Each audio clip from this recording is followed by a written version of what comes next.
नमस्कार, विस्मरण न्यूज में आपका स्वागत है। मैं श्री गोपाल नारसन। सबसे पहले मुख्य समाचारों पर एक नजर।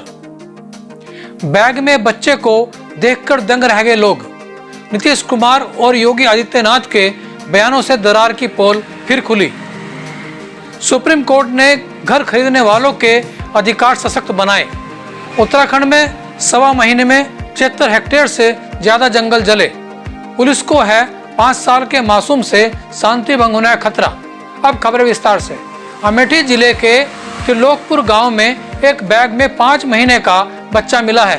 बैग में सर्दियों के कपड़े, जूता, जैकेट, साबुन, विक्स, दवाएं और 5,000 रुपए भी रखे हुए थे। इस बैग में अंग्रेजी में एक पत्र भी था जिसे पढ़कर लगता है कि यह पत्र बच्चे के पिता ने लिखा है। बैग से बच्चे के रोने की आवाज सुनाई देने पर वहां मौजूद लोगों ने बैग खोला तो उसमें 5-6 माह के एक बच्चे को देखकर दंग रह गए। पत्र में लिखा है कि मेरे बेटे को 5-6 महीने पाल लो, मैं हर महीने पैसे देता रहूंगा। पुलिस मामले की जांच कर रही है। मुख्यमंत्री नीतीश कुमार और योगी आदित्यनाथ के बयानों ने सत्तारूढ़ गठबंधन में दरार की पोर फिर से खोल दी है। बिहार के मुख्यमंत्री नीतीश कुमार ने कहा कि किसी में इतना दम नहीं है कि वो हमारे लोगों को देश से बाहर कर दे, जबकि योगी आदित्यनाथ ने एक चुनावी सभा में बांग्लादेशी घुसपैठियों को देश से बाहर फेंकने की बात कही थी।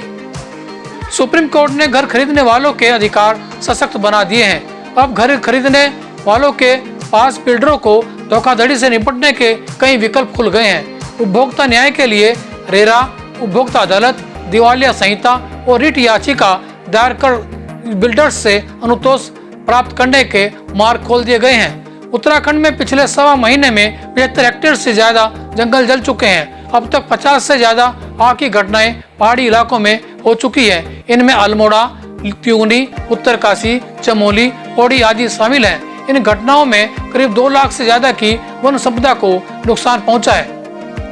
उत्तर प्रदेश के रामपुर में प्रशासन और पुलिस को 5 साल के मासूम से शांति भंग होने का खतरा है।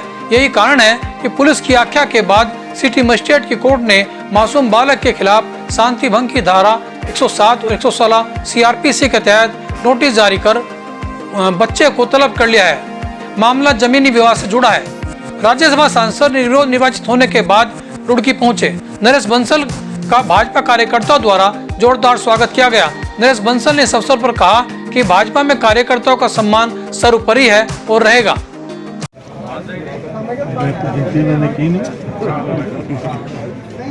बिहारीगढ़ से लेकर और यहाँ तक हर 100 कदम पर स्वागत था। कार्यकर्ताओं का आभार समूह था। कार्यकर्ताओं में एक उत्साह है क्योंकि उनके बीच का एक कार्यकर्ता राज्यसभा गया है तो सब कार्यकर्ताओं को लगता है कि वो स्वयं राज्यसभा चले गए हैं, इसलिए सब दिल से स्वागत कर रहे हैं और मैं उनका हृदय की गहराई से अभिनंदन करता हूँ, उनका स्वागत करता हूँ, उनको नमन करता हूँ। आगे जो है और भी विकास कार्य में क्या जान पाएंगे आगे?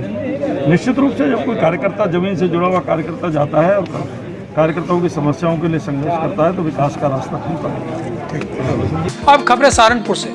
डेयरी संघ अध्यक्ष संजीव वालिया ने कहा कि जब तक नगर प्रशासन डेयरी संघ संचालक को डेयरी उद्योग स्थापित करने के लिए समुचित व्यवस्था उपलब्ध नहीं कराता तब तक डेयरी व्यवसाय नगर में ही संचालित होगा। उन्होंने नगर से बाहर भेजने की स्थिति में समुचित सुविधाएं उपलब्ध कराने की भी मांग की है। साथियों, बार बार ये सुनने में आता है कि पार्षदों ने हंगामा किया, मेयर साहब ने ये कह दिया कि डेयरी संचालकों को बाहर निकाल दिया जाए। ये उनके लिए शोभनीय बात नहीं है।